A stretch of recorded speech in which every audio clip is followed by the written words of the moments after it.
That's my journal. I'm trying to get it started. Are you guys ready?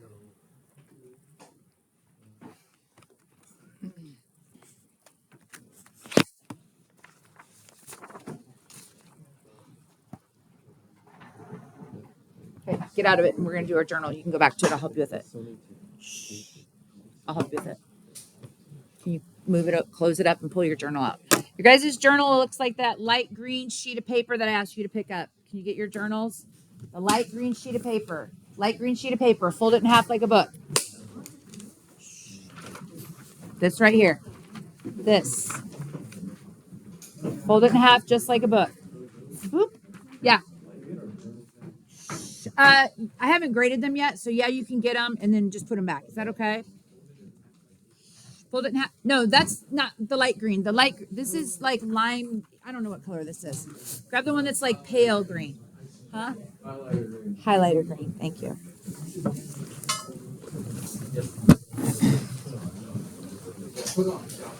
Okay. So yesterday we kind of did an introduction into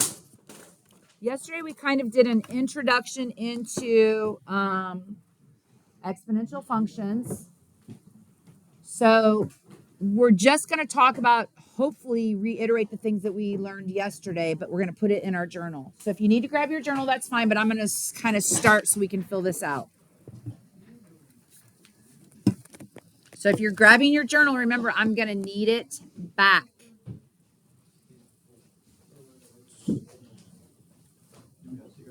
You don't need your journal. You can put it in there when you're done and just glue it in all, like. Okay, can I start? Sure. All right. Someone tell me what an exponential function looks like. I forgot. What's the formula that we use for an exponential function? Anyone? I'll start it off. Y equals, what do we use? Huh? Yeah, Max, I'm so proud of you. A times B to the power of X. Okay. We said that A is the y-intercept, and we said that B stands for our growth / decay. It's our multiplier, right? It's what we multiply by.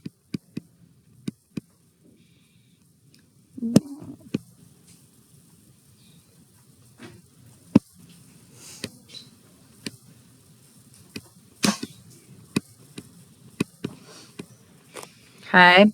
So today we're going to talk about growth and decay. And remember yesterday we did that activity and I said if something's growing, that means it's getting bigger than what it is, which is 100%. That's why we add it to the whole number 1. We turned our percent to a decimal and added it to 1.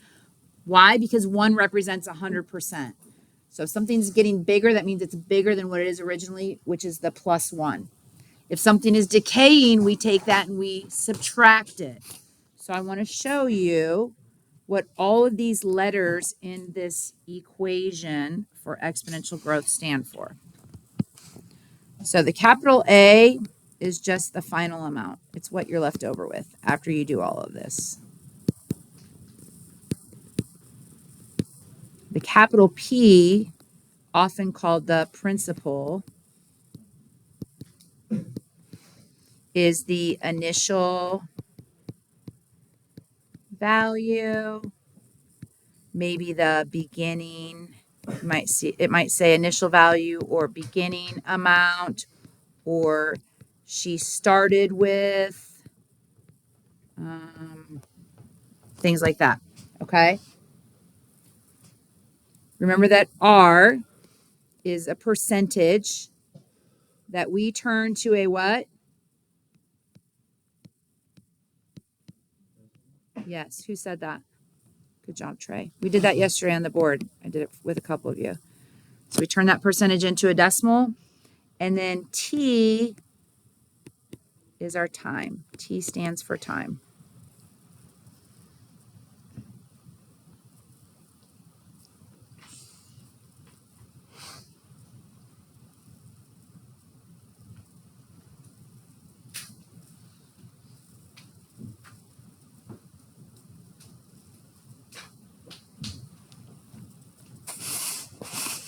Raise your hand if you need more time, because if not, I'm going to scroll down to the bottom. Okay.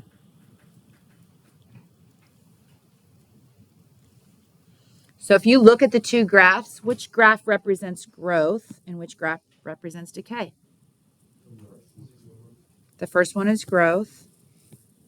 What did we say about your multiplier? If your graph is growing, what do we know about the B value? It's greater than 1. Good job. So this is representing decay. And what did we say about the B value if it's decaying? But it's never going to be negative, right? So that means it's in between 0 and 1. So we say 0 is less than B is less than 1.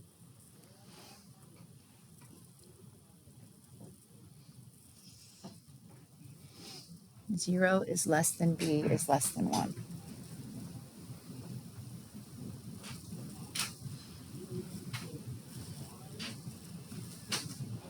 I know you guys are multitasking. I'm not sure what it is you're watching on your screen. I'm going to pretend I don't see it. Thank you. Okay, I'm going to talk about decay. So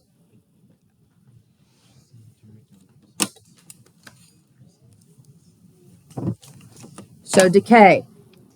So same thing, same exact thing. All these numbers, like letter A is the total amount or final amount. P is your principal, beginning, whatever. Your R is your rate.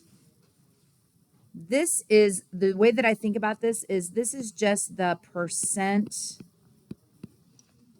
that you keep. Thank you.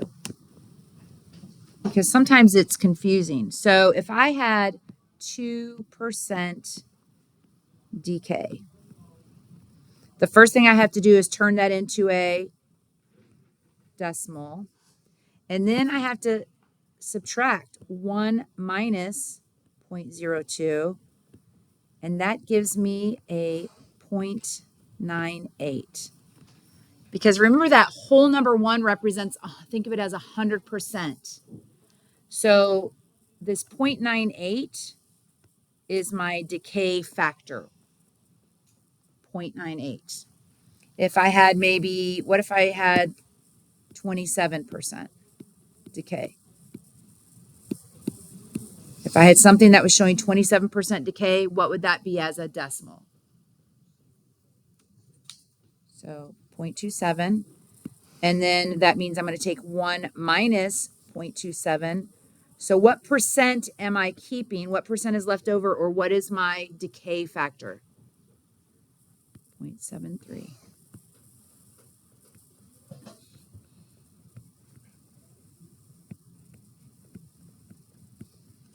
So I think that decay is the only one that kind of throws you guys off.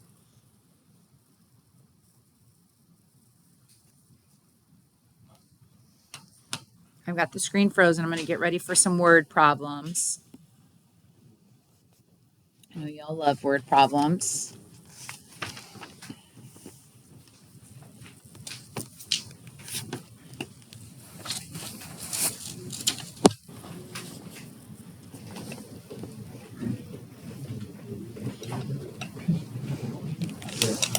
Okay, raise your hand if you need more time.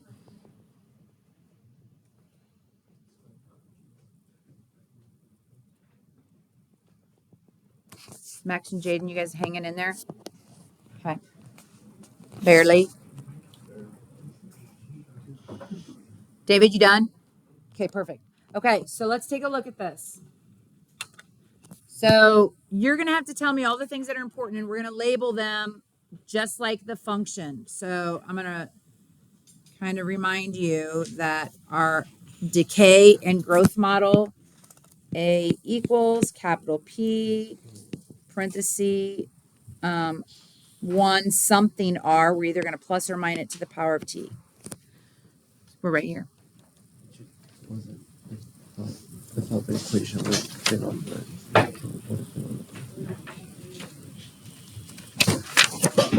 Okay. So Janet purchased, did I get rid of Mr. Foster? Mr. Foster is starting a new job. Okay.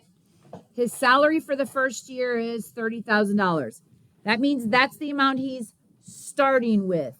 What letter, A, P, R, or T, do you think that's going to represent? P. Okay. He will receive, I use the different numbers than that are on there. You can use whatever you want.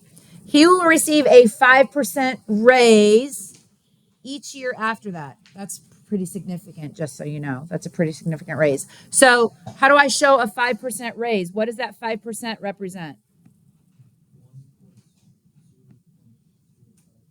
So it's my rate. Was that you, Michael? Saying that? Who's saying that? So my rate is 5%, which as a decimal is 0.05. And because it's raising, is this going to be growth or decay? Growth. So P times 1 plus R to the power of T. All right, so write a formula to define his salary. Well, here we go. The total amount of his salary is the beginning amount, our P value, 30,000, times 1 plus 0.05 to the power of T for time. Often you're going to see this written like this. A equals 30,000 times 1.05 to the power of T. Because we simplify what's inside of the parenthesis. We do that addition portion. Okay? Does that make sense? So how much will Mr. Foster make after 7 years? What is that asking us to do? Yeah, let T equal 7. So A equals 30,000 times 1.05 to the 7th. So little calculator bunnies, go, go, go. Tell me how much is Mr. Foster going to be making? Zach? $42,213 and any change? Okay, I think it's 0.01. Like, so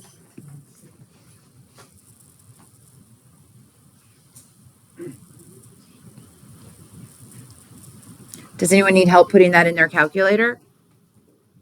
Yeah? Who said yeah?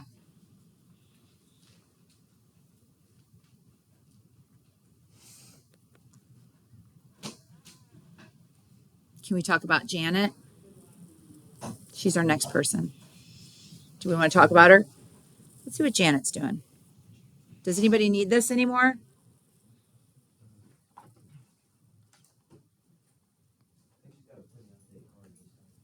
A pretty outdated car. Yeah, if she purchased a new car for $25,000, that's probably like in the 1980s. I only know because I graduated high school in '89, and I think my first new car was $26,000. And I was like, what? That's so crazy. Anyway, I digress. Are we ready? Okay, here we go. So Janet purchases a new car for $25,000. So what does this $25,000 represent? P. They're the same. They're the same questions. The moment she drove her car off the lot, it began to depreciate. Depreciate means that it decreases or decays. Yeah, and that's no jive. That's just absolutely crazy. That's why you should never buy a new car. Okay, so if it decays at 15%, what's that going to be as a decimal? 0.15. So our decay rate is what? 0.85. Good job, Aiden. Does that make sense how we got that? We do 1 minus the 0.15. Okay, so it says write a formula to describe the value of Janet's car. Well, the value of her car, V, equals 25,000 times 0.85. And I'm going to use N for after N years. So how much is Janet's car worth after 4 years? Well, 25,000 times 0.85 to the fourth power. What is the value of Janet's car after 4 years? 13,054. Oh, 50 only? Yeah, that's what I got. Yeah. So like almost half. Isn't that ridiculous? Kane, are you alive? Shake your head. Okay, just checking. That is absolute bogus crap. Okay. Poor Janet.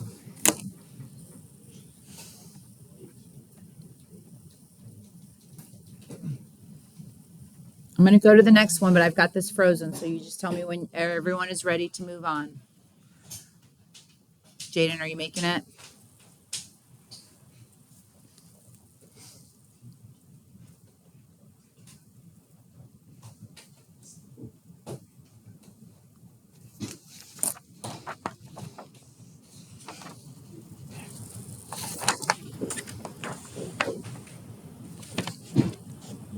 It's like this. That's the first page. This is the second page. Does that make sense? Like the foldable, the way the foldable goes. Okay. Everybody good? Okay. In the year 2000, the world population was about 6.09 billion. During the next 13 years, the world population increased by 1.18% each year. Write an exponential equation giving the population Y in billions of years after the year 2000. So how are we going to write an equation for this? Zach, what are you thinking? Well, I just did 6, and then I just did 6, 1, 6, 1, 0, 0, 0, 0, 0, 0, and then in parentheses 1 plus 0.018 to 13. My equation. Okay, so where did you get all those ones and stuff? From the billion. Yeah, just leave it just like that. Just leave it just like that. 6.09 because our Y is in the billions. Do you see that? So we don't have to write that out. So 6.09, that's our beginning value. 1.18%. We have to do with that. We have to do something with that. What's that going to become as a decimal?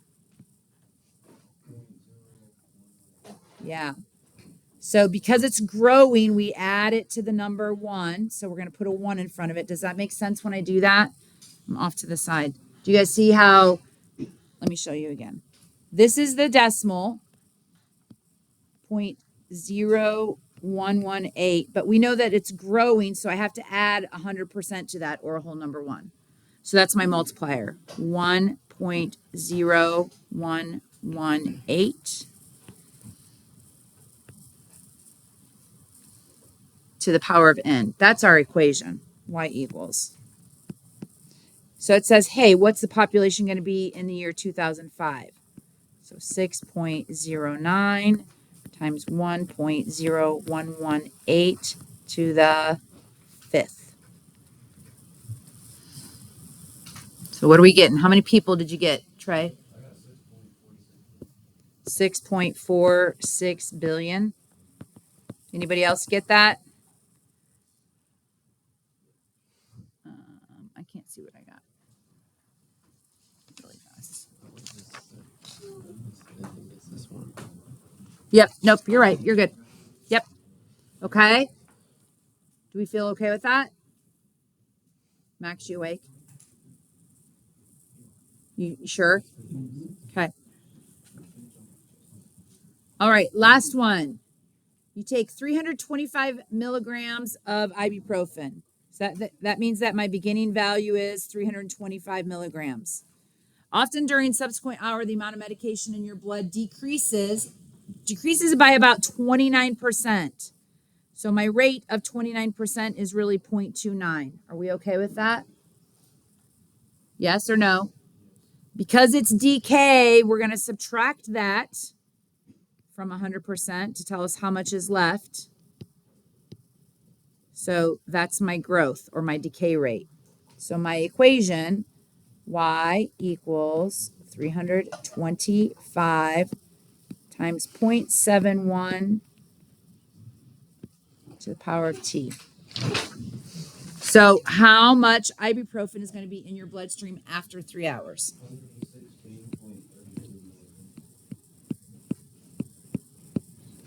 116.32. You got 116.32 milligrams. Thank you.